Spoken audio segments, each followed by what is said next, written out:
Hey everyone, my name is Cosmic, and today I'll be showing you over 15 mods that will turn Minecraft into a medieval fantasy RPG. All of these mods are for Minecraft Forge 1.16.5. However, I will let you guys know which mods are available for 1.17. Links to each of the mods will be in the description below. This is my first mods video, and if you guys enjoy this content, hit that like button so I know to make another video like this in the near future. This first mod is actually not just one mod, but 5 mods I grouped together because they all involve villages and villagers. The first one is Village Spawn Point. When you generate a new world, your spawn point will be moved to the closest village. Basically, this mod gives you a hometown, as if you grew up there before deciding to go out on an adventure, which is what usually happens at the beginning of a lot of RPG games. Random village names, areas, and villager names emphasizes this element even further. Random village names works alongside areas to give every village a name from a preset list, which can be identified by a sign in the center of the village, usually by the bell. Villager names does the same thing, but gives names to the residents instead.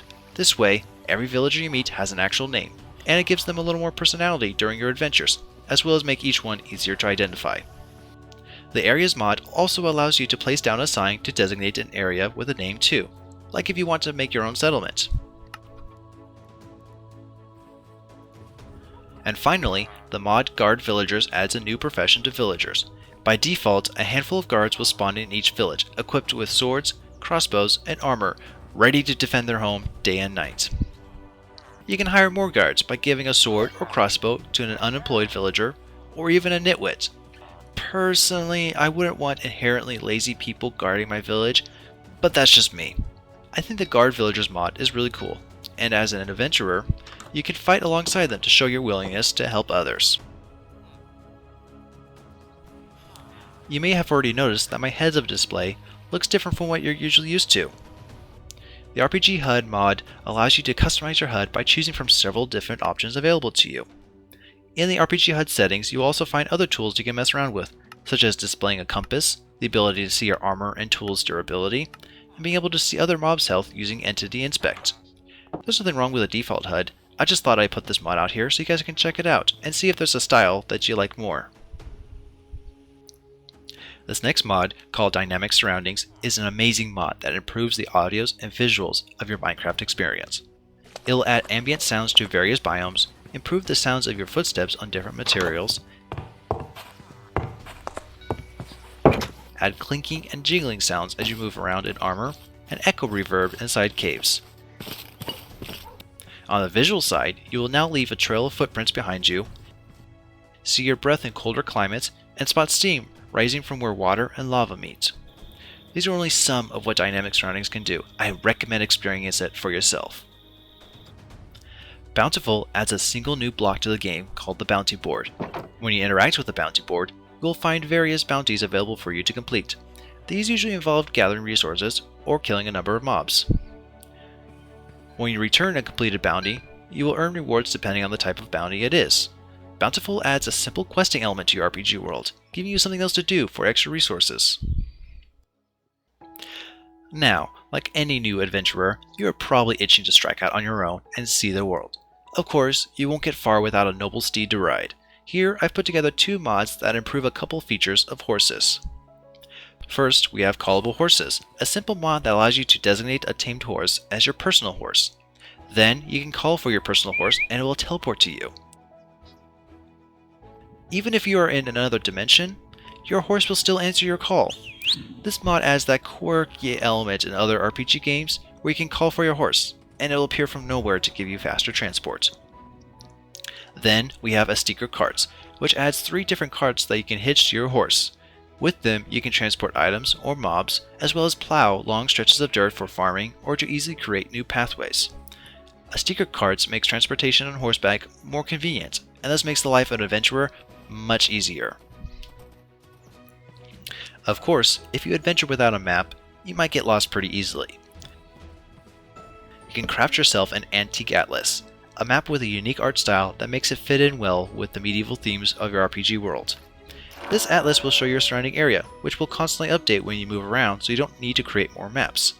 You also have the option to place waypoints for important locations too. A map, or in this case an atlas, is one of the most important tools an adventurer must have.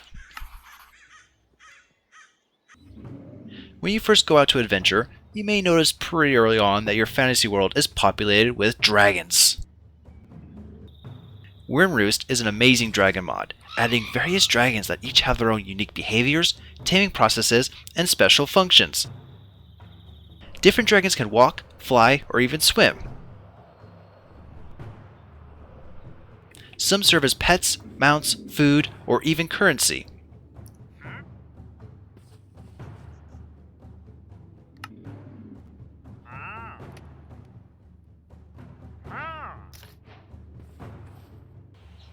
Some dragons are extremely cute, while others are extremely hostile. You have been warned.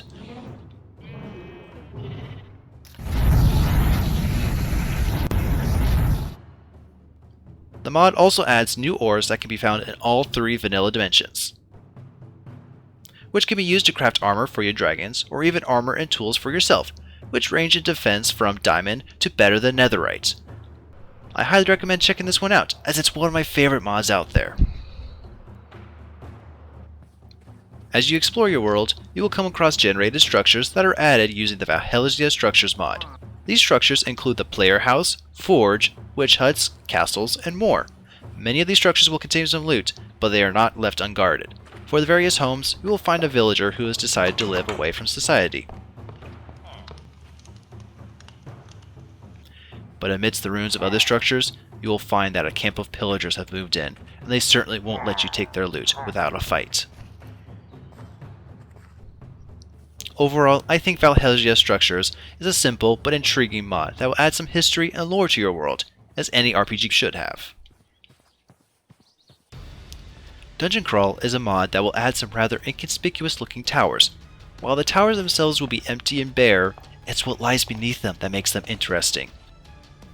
Follow the spiral staircase downward and you will find yourself in a massive labyrinth filled with mob spawners of all kinds and lots of loot. There are a total of 5 floors, with each floor below being populated with more challenging mobs than the last.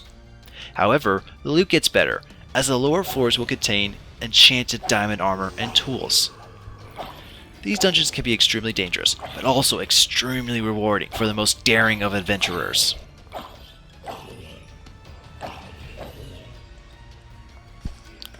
Of course, no fantasy RPG would be complete without some boss fights. Mowzie's mobs add several mobs and boss mobs, which will spawn in select biomes. Like Wyrmroost, each mob has unique behaviors and, more importantly, unique battles. From the indestructible Ferris Rotnut, to Baracko the Sun Chief, to the monstrous Frost Mob. Every adventurer will find new, unique challenges in this mod. And new, powerful loot to be had too. You can also find the rather adorable grotto and caves. They can be killed with a pickaxe for diamonds. But who would want to do that?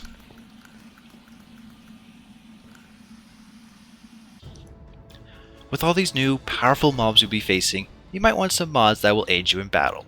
Spartan Weaponry, a weapons mod that doesn't actually feature Spartan weaponry, but is instead named after its creator, Oblivious Spartan, features a wide arrangement of weapons based on those from the medieval period. Each weapon is balanced fairly so that they aren't extremely overpowered, but instead fit nicely into the vanilla game. For example, the rapier has the fastest attack speed and deals the highest damage. Unless the opponent is wearing armor, then the damage drops significantly. On the flip side, the Warhammer, which is a slow, hard-hitting weapon, has a special ability where half of its damage ignores armor. This mod has many different weapons that are worth checking out and messing around with, as well as a variety of bows, crossbows, and throwing weapons to experiment with too.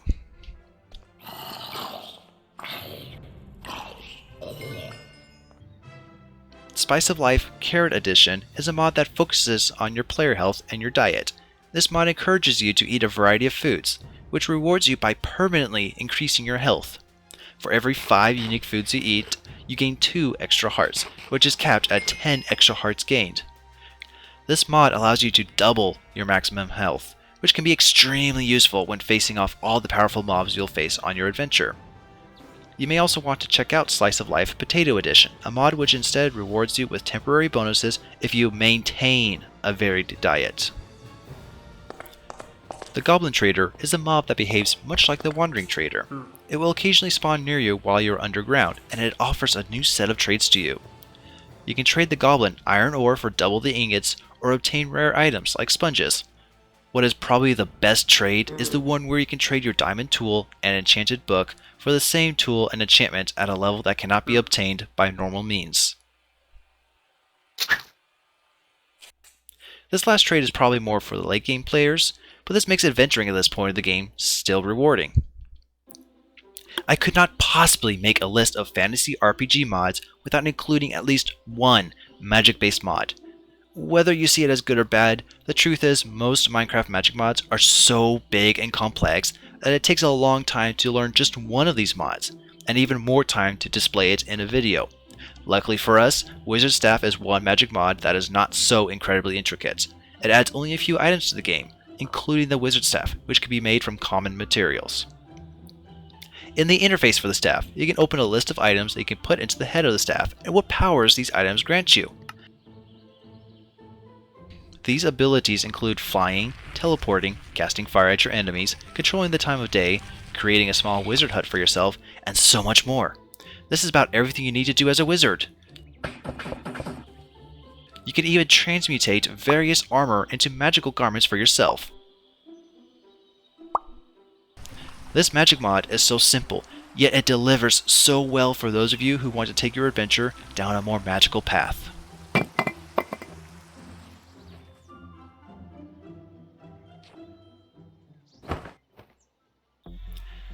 The final mod for today is called Enhanced Celestials. It is a mod that adds a couple of lunar events to your world. One event is the Blood Moon, which increases the monster spawn cap at night and prevents players from sleeping, greatly increasing the risk of staying out at night. The other is a Harvest Moon, which increases the growth rate of crops as well as the crops drop rate. Obviously, this is the safer and more beneficial of the two events. However, I think the reward is worth the risk.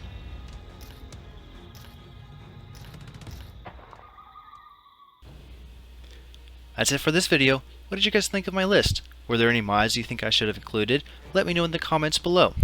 Maybe I'll make another list of fantasy RPG mods. I may also make an equivalent list for Fabric 2. If you enjoyed and want to see more of my videos, please like this video and subscribe so you can be notified for future content. I will see you adventurers next time, and I hope you all have a great day. Happy adventuring!